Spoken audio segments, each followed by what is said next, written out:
travel a long distance overland. You can't get much broader than that definition. How long is long distance? Any land is considered overland?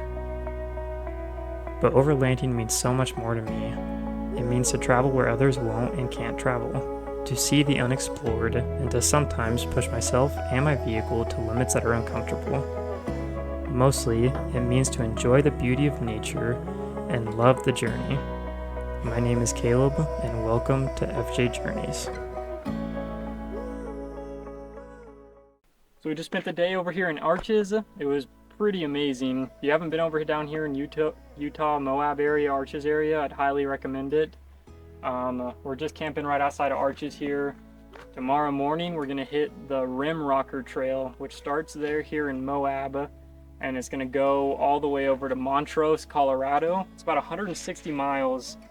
Been doing a lot of research on it here recently.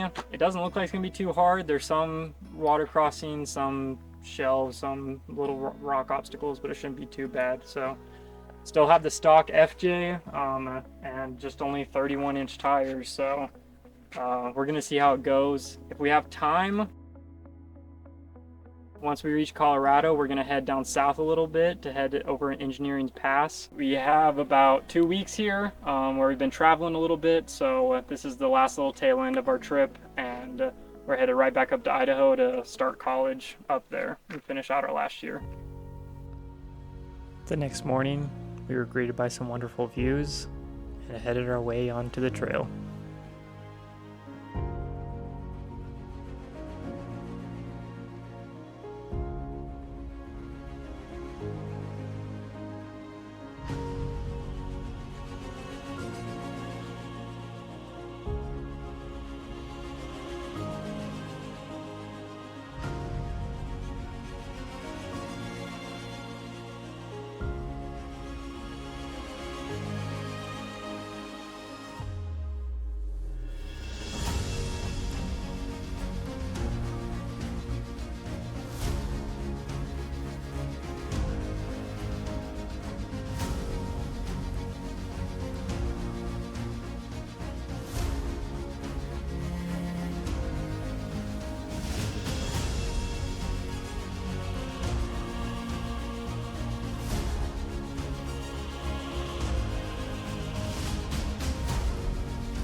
This is Emily's / my wife's first time driving off-road.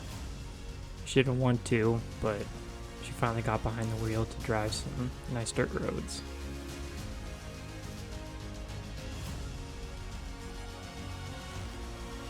Now, it had been mostly smooth dirt roads up until now that Emily had been driving, so we finally got to one little rocky section that wasn't bad at all, but it was Emily's first time doing this, and she did amazing as she got down this little tiny shelf of rocks.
Up some steep switchbacks.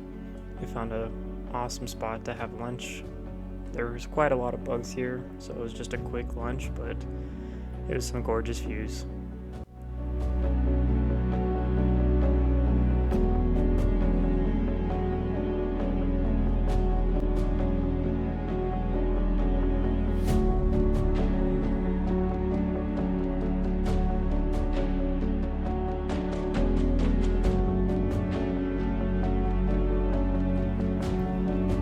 finished up lunch, we started noticing a little squeak coming from the FJ. At first I thought it was our suspension, and although it might have squeaks coming from the suspension still, we found out that it was coming from the roof rack, things not tightened up or kind of worked themselves loose over the past couple months since me installing it, so went ahead and stopped and just tightened those up so we could get rid of some of the squeaking. Did diminish it a little bit, but we still had a little bit of it, so might still be from the roof rack, like from the rooftop tent combining to the roof rack, but that's a problem for a later date. As we quickly got back on the trail, we started seeing lots of wildlife, tons of deer. This wasn't our only one. We saw lots of them very quickly after getting back onto the trail. We also started seeing tagged cows. I'm assuming that this land is a lot of cows because we saw a lot of tagged cows that were belonging to people, so that was kind of cool to see.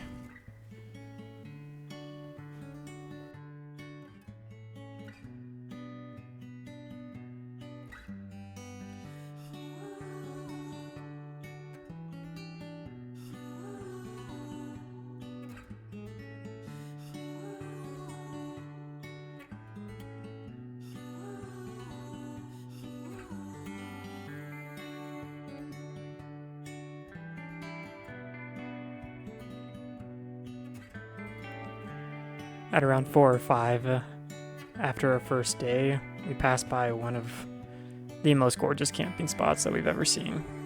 Even though it was a little bit early, we wanted to hit the trails a little bit more, we just could not pass up this camping spot. And we are so glad we didn't with these views.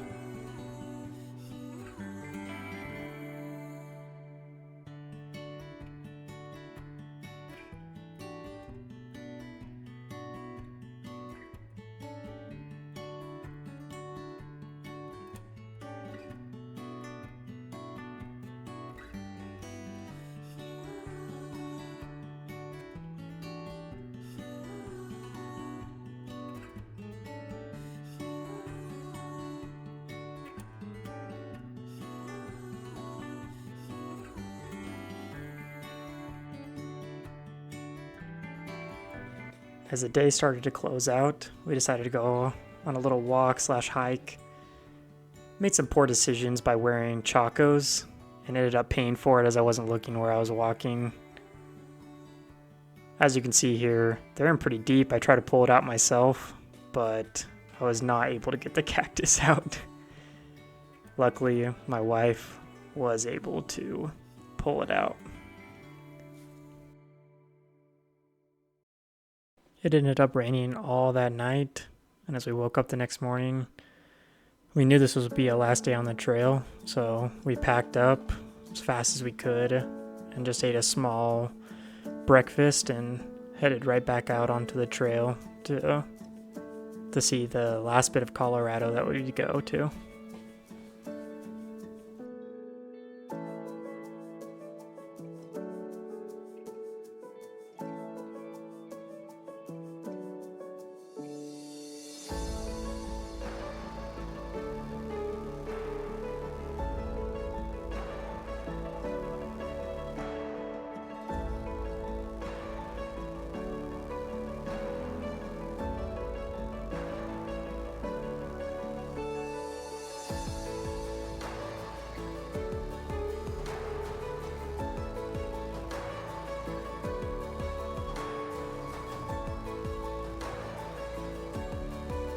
As we continued to eat up the miles on the trail, we couldn't help but admire the beauty of western Colorado.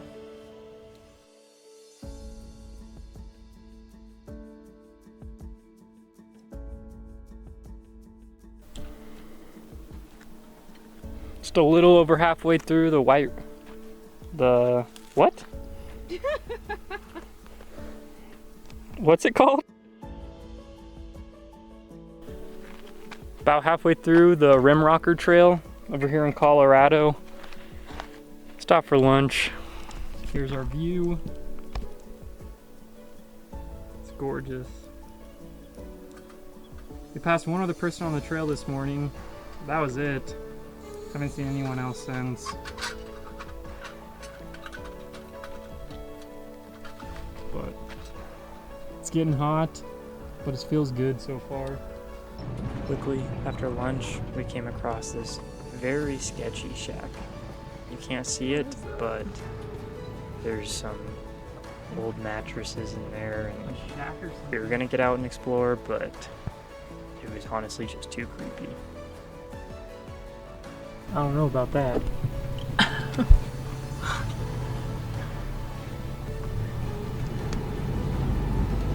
Got some bad juju.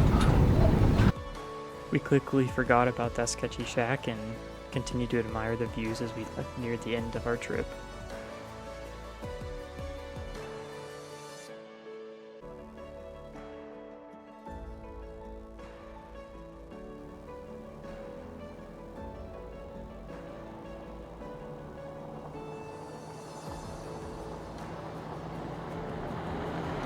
As we neared the last 20 miles or so, we started to hear a big rainstorm and thunderstorm follow right behind us. So we stopped, and we weren't able to get any of the lightning flashes, but there were some huge ones that were right behind us, and it started to rain just towards the tail end of our trip.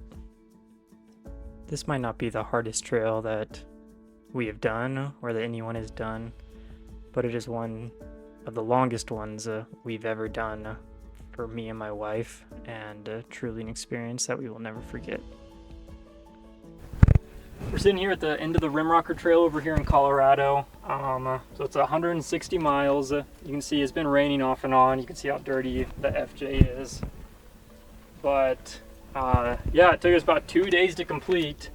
And it really wasn't that difficult. We were able to do pretty much all of it in two-wheel drive. There was a few obstacles that we needed four-wheel drive, but as long as you have a high clearance two-wheel drive vehicle, you'd probably be able to do most of this trail. So we had a lot of fun doing it. If you stuck around to the end of the video with us, please just consider subscribing. Helps us out to continue to do adventures, and we put a lot of time and effort into it too. So